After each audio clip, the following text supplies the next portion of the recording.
My first suggestion for the waiver wire is Dante Exum, a name I thought I would never speak again in my entire life.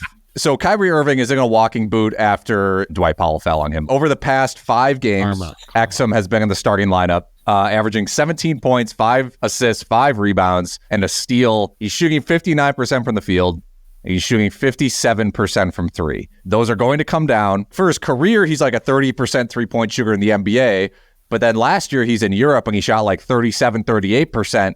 Now he's back in the league and he's out of control shooting hot. He went to Europe a boy, and he came back a man. He did. He actually gained a lot of weight. He's physically, he's pretty imposing. Really he's a good defender as well. I think he's a good addition to their lineup. The Mavs are on a 4-game week, right? So even if his shooting comes down a little bit, you're doing well. He can pass, he can defend. 42% roster on Yahoo. To me, he's got to be an ad. We don't know how long Kyrie is out for. All right, Exum's a nice, cute ad, but the big ad is the big sexy, boys. Collin Sexton, we've only been preaching this for a year and a half, but it's finally happened. Finally happening. Sexton's just about to explode. He's 54% rostered on Yahoo, 32% on ESPN. As we mentioned in the news section, Clarkson's out for at least 2 weeks. Keontae George, we don't know yet. Waiting on that MRI results. He could be out for a while. Last night in Portland, Sexton got his second start in a row, 27 points, 2 rebounds, 4 assists, hit 2 threes while shooting 11 of 17 from the field over 32 minutes. Great to see. We don't know which forwards are getting traded from this team. Whoever gets dealt will mean more shots for Sexton. But it's not just last night.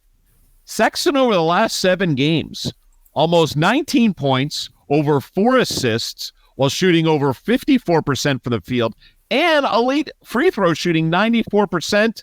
Utah has 4 games next week, so take the big sexy dive and give Collin Sexton a try, baby. Shannon, where are you going for your first waiver wire ad? My first ad and my second ad are both going to come from the Warriors.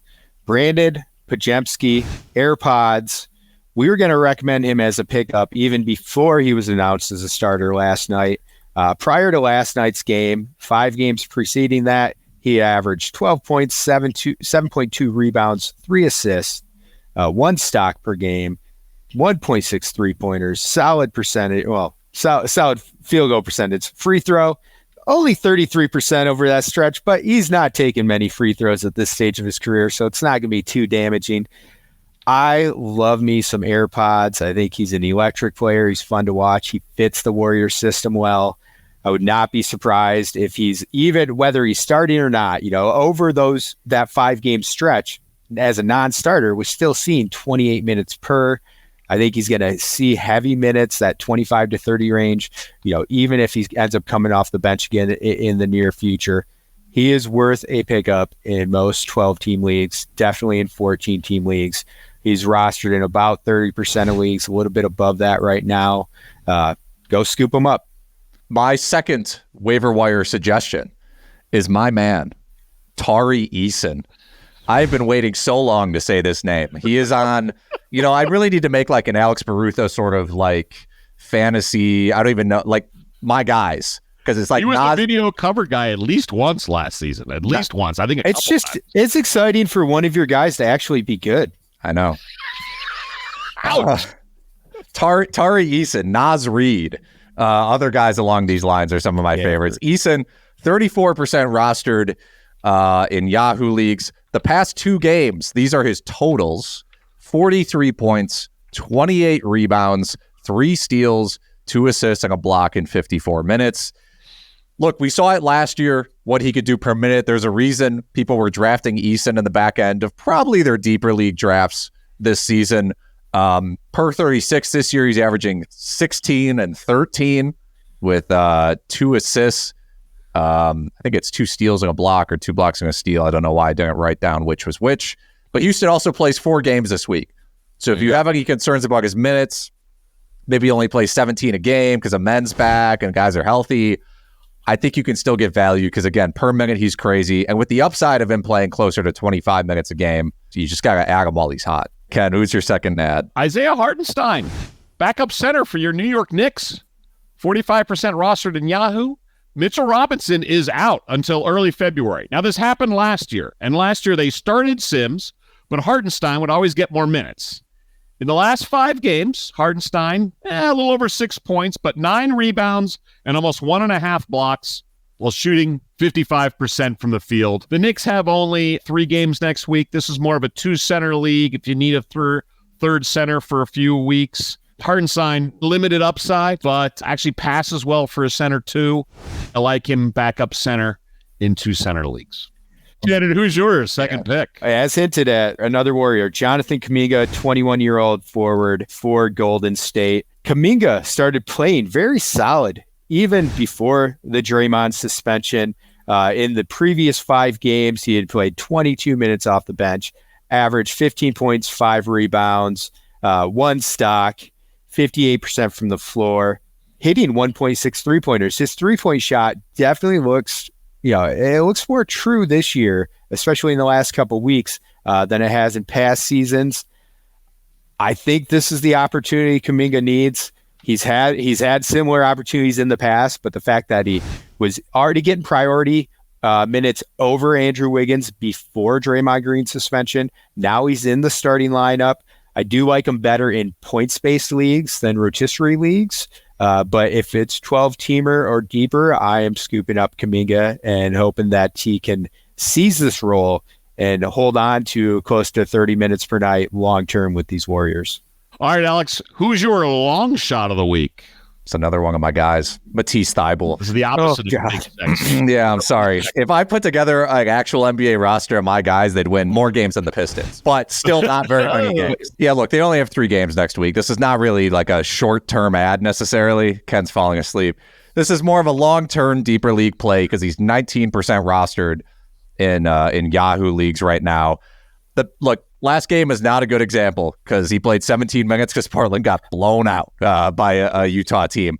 But over the past 2 weeks, he's ranked 91st. And we know who Matisse Thybulle is. He's hitting threes a little more this season. His 3-point shooting actually at 42% this year. He's hitting a 3.5 per game, but 1.5 steals, 0.7 stocks in 24 minutes. He's playing more than that lately. He started the past 3 games.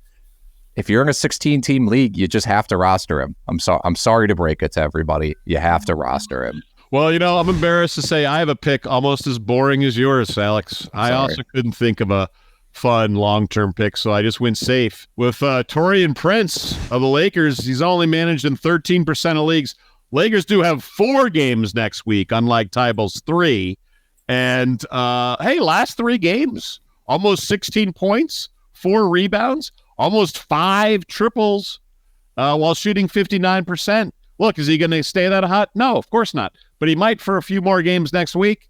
Lakers have 4. If your roster's got too many 3 games, guys, or even a Phoenix Sun on it, this might be the time to add, just stream Prince for a week or 2. Yeah, we started the waiver wire section with some very sexy picks, literally. I'm going to wrap it up with the third non-sexy option, Malaki Branham, San Antonio Spurs. He's part of that new look starting lineup for the Spurs. Branham has started 8 of the past 9 games, but he's picked up his production in the past 3. Over the latest 3 games, he is averaging 28 minutes, 14 points, 3 rebounds, 3 assists, and 1.3 3-pointers. I don't think Branham has much upside, but he can help out in points, in 3-pointers, enough that he could be an option in 14-teamers and very deep 12-teamers. But I would not even consider him in shallower 12-teamers or 10-team leagues. You guys want to suggest any drops? Yeah, I mean, some of these names are guys that we've had questions about in other streams. We talked about Zach Collins already. He's a hold in 14-team or 16-team leagues. 12s, if you're playing well, you can hold him. If not, I understand if you want to drop. Dylan Brooks is on here. We get questions about him. To me, he's a drop. I wrote an article early in the year. I think in like 3 articles, I was begging people to sell high. I'm like, you have to take literally any player that you can get back for Dylan Brooks from somebody else. My question to you, Shannon, Jalen Green, is it time to maybe drop him? No, I'm holding Green at least for a little bit longer. The Rockets are just lucky. They have a lot of young players who are showing out, and Green's had some some struggles, but I am holding on to Green. He just had a 47 fantasy point outing in a little bit of a rough stretch shooting the last handful of games, but I expect that to bounce back. I have a different drop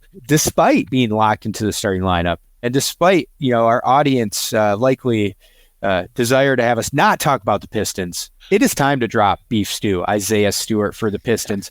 The Pistons have switched up their starting lineup some, and Beef Stew has moved to the starting 5. Jalen Duren's out. Marvin Bagley's out. So that's part of the reason why they've done that. But I do believe that Stewart will not be long for the Pistons starting lineup. And even in his starts, we'll stretch it out and look at the past 8 games. Yeah. I'm sorry, what's that, Pete? Tell Shannon to stop talking about the Pistons. Yeah, I'll get on that. Thank you.